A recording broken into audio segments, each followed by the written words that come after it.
Yes, please, for the dear Senator. Salamat.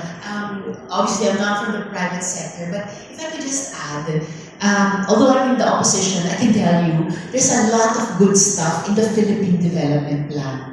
So kung suyurin nyo yan, you will find a lot of stuff na pwede nyo magamit in your partnerships with government at different levels. And speaking of at different levels, please don't forget the regional and local development councils. Maraming mga progresibong local and regional development plans and local and regional development councils, if not the whole councils, elements within them, advocates and partners and allies within them na pwede nyo makatrabaho, pwede makatrabaho ng mga member private sector partners nyo in different regions. And of course, lastly, well, I'm sure you're constantly recruiting private sector actors that are emerging in the different regions. And I'm glad you're doing that because in that way, you will not miss the new and younger actors who are emerging, who are also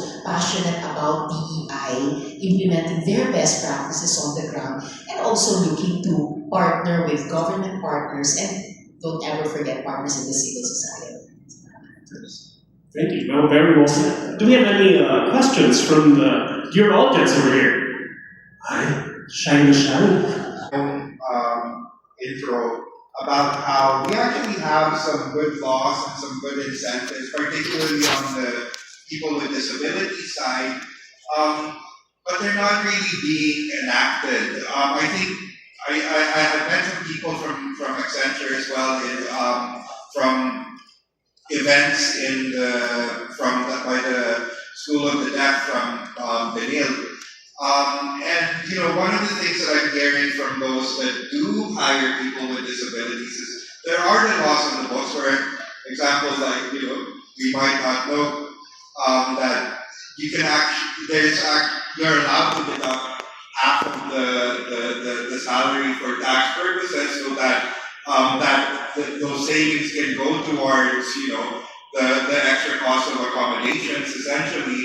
But then what I've heard from speaking with companies like yours, looking into it for companies like ours, is that it's there, but the process of being to avail of those benefits by companies, there's a lot of hurdles and all of that. So what have been you can talk more about it, because I've just been looking into it, and so I'm wondering on your side, what are the hurdles, what are the potential benefits? And for Senator Risa, what steps can the government take to make it more accessible, to make sure there are those incentives for the DEI programs of companies?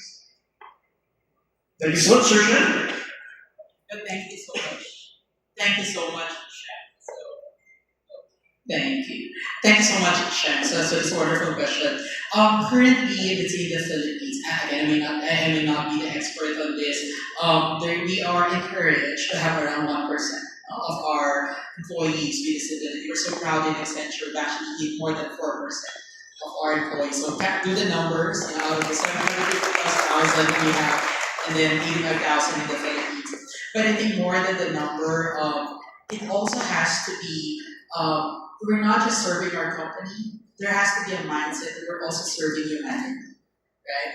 I love it when Shep also asked, in terms of hurdle, Shep, simple as, getting a PWD card, I think there are also a lot of inconsistencies. Every time I talk to different communities, let's say, if you have a certain grade in your eyes, another city has a different requirement versus another city. So maybe that's something also that, help from the government and our partners from NGOs can also work together with corporate.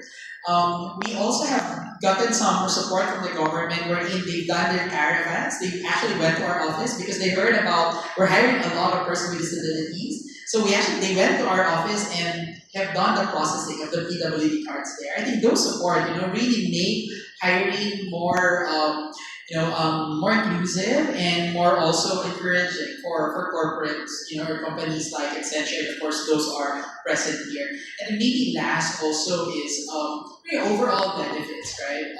As I said, in our study, in Accenture, you may also research about that disability area. We actually have mentioned there that companies who have been hiring persons with disabilities actually has a good return on investment. It has you have higher retention. Your own employees actually feel so proud of being part of your company. So it gives 1.6 times your revenue. So that gives you also making the entire program more sustainable. Yeah, and of course, and the result of the government side. For sure, there are lots. The MC ka na rin, ha? With Sir Alvin. We got to Talk show. So, Shem and dear friends, well, you often hear that a law is, it's like the proof of the pudding is in the eating. So a law is really only as good as the implementation.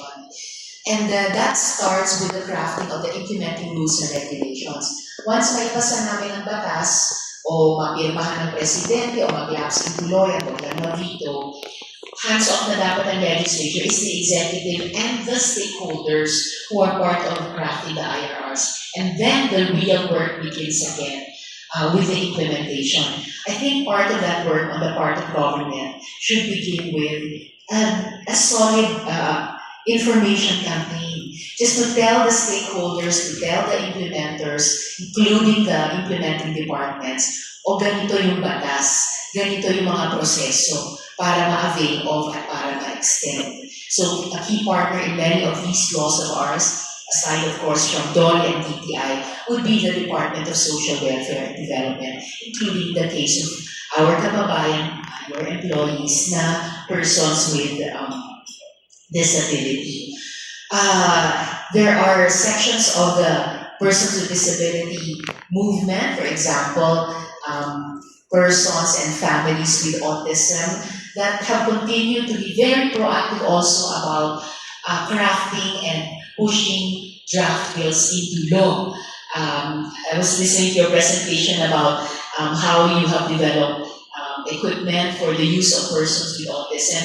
I'm sure Autism Society Philippines ASP would be great. They're always ahead of government. Private sector is often ahead of government.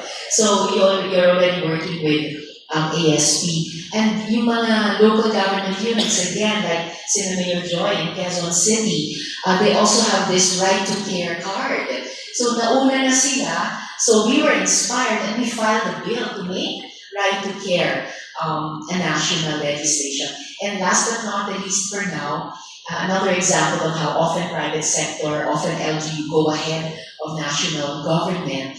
Marami din po sa inyo, like our leaders here were saying, you already practice yung affirmative action. Like I've seen those coffee shops. They employ youth with autism who want to continue studying, who want to remain fully employed or become fully employed after they graduate from school. Napakalaking bagay to create that working environment. And then, dapat kami nagtatrabaho sa gobyerno to support the creation of those enabling environments through our policies and legislation, through executive programs, including the matter of taxation, to continue to reform our tax system, make it more progressive, and also enabling for the private sector. So we're always open, including my office, always open to your inputs, tax and other policies, how they can further support private sector entities who are practicing this affirmative action for all our sectors.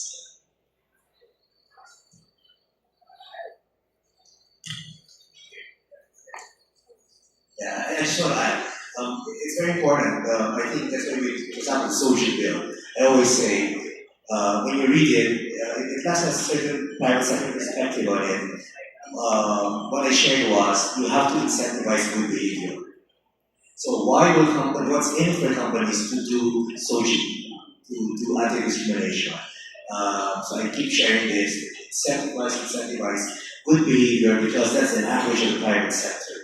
When you provide tax incentives, when you tell them that you require them to hire a certain number of the population, then you receive this support from government, then I guess we'll really move forward with that. And again, I always just want to challenge our members here in the private sector, because you as big players, you have the, I guess, the key is really to support the community, the LGBT community, in pushing for this policy reform. But also be vocal about what you want to achieve, how it can be a win-win for all of us. By saying to our government policy leaders that help us also thrive. That's at the big level. But at the smaller level, the coffee shops, the salons, the barber shop and all, please bring them to your supplier diversity ecosystem. Make it less tedious for these smaller players to be part of your procurement. Because say for example, you give them a contract that's $10,000. That means a lot for one small firm. Kami po sa chamber, lahat ng annual activities, ang pagkain namin, ang merienda, we buy from our members. Pastries and all, so talagang kailangan walk the talk kami because malaking itatuloy doon sa kanilang negosyo. Very well put. Now, I think